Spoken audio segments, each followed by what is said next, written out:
Right, good afternoon. Hope everyone's doing well here today. My glasses are not. But I assure you this video is going to need you to have all eyes on Keir the traitor Starmer. Because Keir the traitor Starmer has finally caved. Though I suspect it's for its own nefarious reasons rather than for him wanting to do the right thing. And by that I mean, of course, he has finally decided to release a national inquiry into the R gangs. You know, the ones that are predominantly committed by Pakistani Muslim men. Yeah, those people. Those are the gangs he's now decided to open a national inquiry for. But as we all know, a lot of things are usually done by design. Keir the traitor Starmer has said this himself in the past, that this was done by design. So I wonder why he has decided that he is finally going to open up a whole national inquiry on all this. What could he potentially be doing? My speculation here is he's probably going to do everything he can to try and spin the yarn, as it were, and try to come out with some convoluted nonsense that it wasn't just Pakistani Muslims that are responsible for all this. After all, we know Keir the traitor Starmer's loyalties lie to the Islamic community, as one of the first things that he said was, and I quote, "I will do everything I can to protect the Muslim community," end quote. He is a man who has no loyalties to his own indigenous people, and even said before that he would rather be over in Davos than the Westminster Houses of Treachery. I mean Parliament. Or maybe I was right first time. He's more interested in serving his puppet master's needs rather than serving the needs of the indigenous people of the United Kingdom. So why now? Why now has this man decided now's the time to open a national inquiry? It does beg the question, doesn't it? I mean, let's face it. Keir the traitor Starmer, if he had his way, this would all be getting brushed under the carpet. Especially considering we have Labour MPs like Lucy Powell, who decided to call that a dog whistle term.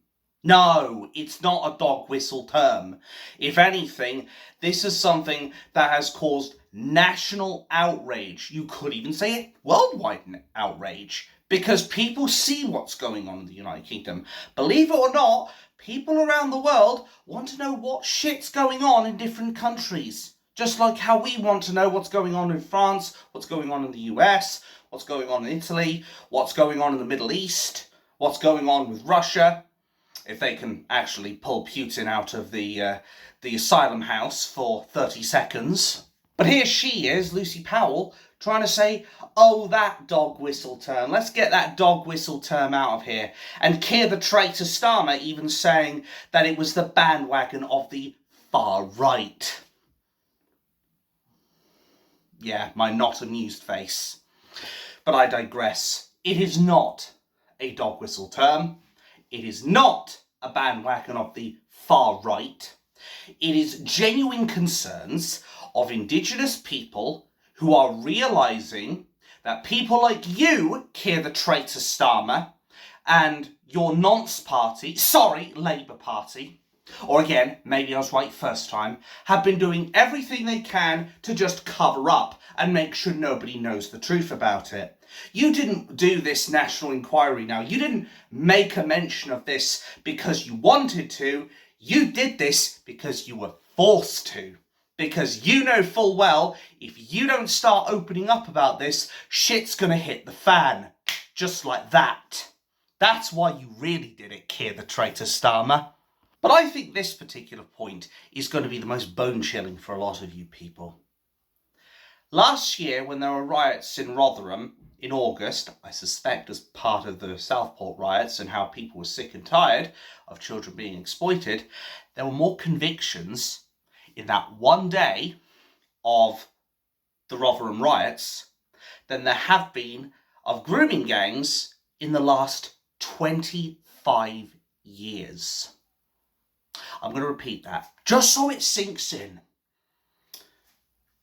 that one day of rioting in Rotherham saw more convictions of people than in 25 years of investigating the R gangs. Scary, isn't it? They're more interested in attacking the far right.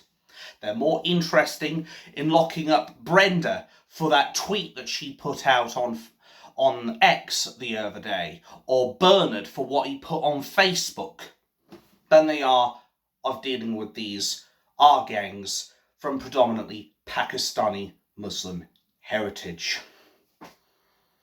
And to people that want to say diversity is our strength, yeah, tell that to all those illegals that have been coming over here, and of course the people who've legally come over here, and of course the descendants of Pakistani Islamic heritage, what they think of that. Ask them what they think of young girls and young women being violated at their hands. Their silence is your answer. That's the way to look at it. Keir the traitor Starmer is not doing this because he wants to. He's being dragged kicking and screaming to do this inquiry because he knows that if he doesn't, it's going to cause even more shit to hit the fan than what will as soon as it comes out. As I said, if he had his way, if Lucy Powell had her way, if Jess Phillips had her way, we'd never hear about this. It is people like Tommy Robinson who openly spoke up about this shit that we're even hearing about it in the first place. If it weren't for people like him coming out and saying there needs to be an investigation into this, why are there so many Pakistani Muslims or people from the Islamic community going out of their way to do this, they would have been all too happy to just sweep it under the rug and pretend it doesn't even exist. That's what it really boils down to. And Keir the traitor Starmer, maybe he thinks that by opening up this national inquiry, he'll be able to save some face and maybe get a few votes while he's at it. Well, he's got about as much hope of that as I have of winning the next decathlon, quite frankly. He'll be lucky if he gets a few extra votes. He'll be even luckier still if he even saves the slightest shred of dignity that he has. Keir the traitor Starmer and his tiny little bollocks that you need a microscope to see has been an absolute coward this whole time. He has not shown the traits of a leader. He has shown the traits of a snake, the traits of a coward, the traits of a sectarianist, Stalinistic bastard. He has not shown anything that would scream to us, yes, Keir Starmer is the leader of our kind. No, he is not a fucking leader. I would do a better job being a leader than him, and I'm probably about as far away from being the leader as I am to going to the moon in a rocket. Like, he is no leader. He is a coward. He is a WEF planted shill. Never forget that. He was more interested in persecuting the innocent and protecting the guilty than he was actually getting this inquiry out in the first place. He would do everything he could to try and make sure that we didn't get the truth. He has done everything he can to try and spark a civil war. He has done everything he can to antagonise the people that he is supposed to be serving. But of course, the mainstream media won't tell you this. You know the drill, folks, because say it with me, it doesn't suit the narrative.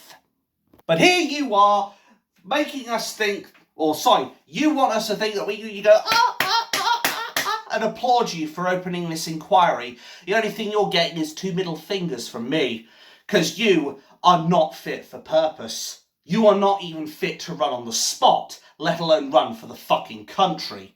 quite frankly. If I had a choice between if I could stroke number one of having Vladimir Putin over you, I would pick him like that. Because at least he would have some semblance of decency. Not a lot, but he'd have more decency than you, Starmer. By a long shot. Because what people forget as far as Vladimir is concerned, just to briefly go off topic, is Vladimir Putin hasn't always been inherently evil. He hasn't always been this sort of person that the mainstream media want to make him out to be. He is this evil man that can do no good. Like, I'm not sitting here saying he is the angel of the eastern coasts. What I am saying, however, is that he didn't just go out of his way to attack Ukraine because he felt like it. He did it because he was being threatened by the European Union and NATO. He basically had weapons driven up to his door and he was backed into a corner. Well, you know what they say about a cornered animal. Even a cornered rat will show its fangs. But enough about that. Let's get back to Keir the traitor Starmer. I still think he will do everything he can to basically omit as much of the truth as possible. He will do everything he can to protect the Islamic community, all for the sakes of diversity, equality and inclusion. Or more like didn't fucking earn it. Because these people that have come over, a lot of them from their third world shitholes, some of these people don't tolerate us. They don't respect us. They don't integrate. They try to dominate. And a lot of these people from the Islamic community would think of our white women as sex slaves. That is their ideology, their mentality. Hell, they even go out of their way in their own ideology to say, even as far as a Muslim wife is concerned, that it's okay to beat your wife. That it's perfectly okay to smack her, punch her, if she does not do as you tell her to. Now, that's not an ideology I can get behind at all. I would sooner get behind a fucking oncoming train than get behind that religion. I would sooner see my remains plastered on these walls than actually get behind Islam. But the bottom line in all this is that Keir the traitor Starmer is not going to save face with this national inquiry. The only thing he's doing is proving us right in that he effectively didn't want to do this, but rather he's being forced to do this. Much like David the con man Cameron was forced into giving us a referendum for whether we wanted to remain or leave the EU. He was forced into it by Nigel el-Tharaji, which was about the only good thing that Nigel el-Tharaji has actually done. Now, some people think this is going to boost Reform's votes. Maybe it will. I can't really argue against that. But what I can say is that people still need to be looking behind those closet doors and see what are they hiding in there. Because I've mentioned many, many times, there are some things that I just cannot forgive as far as the Reform Party is concerned, and a lot of its bloody die-hard Reformians, the ones that want to sit here and say, move on, when a MP was being maliciously persecuted by Zia Yusuf, and of course Nigel el-Tharaji himself. Now, I accept that Reform are currently the largest party that can take on the Labour Party, and if I had my choice, as I said, if I had only one option left, I would probably have to hit the nuclear button and go Reform, but only if it was the absolute last resort. I've always said this, and I will always stick by it. UKIP are the main party to go for. Anybody who wants to give me the same tripe of, oh, you'll split the vote, oh, a vote for anyone else is a vote for Labour. Well, what did Lee Anderson say? I can't stress this enough, actually.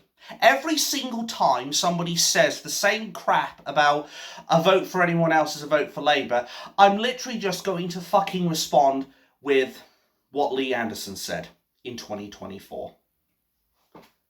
Because the cold bitter truth is, a vote for Reform is not a vote for a better Britain. It is a vote for the same old. And it is a vote to basically see us sink 6 feet under, just at a slow rate. If you want real change, vote UKIP. And as far as this inquiry is concerned, I want to hope that the truth will come out. I want to hope that we will actually get some justice at long last.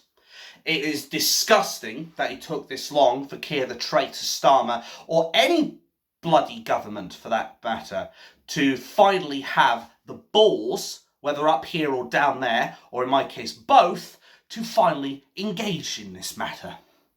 The truth is, though, I suspect Keir the traitor Starmer will do everything he can to omit as much of the truth as he can, because he is the snake in the grass, and he's also the grass that hides the snake.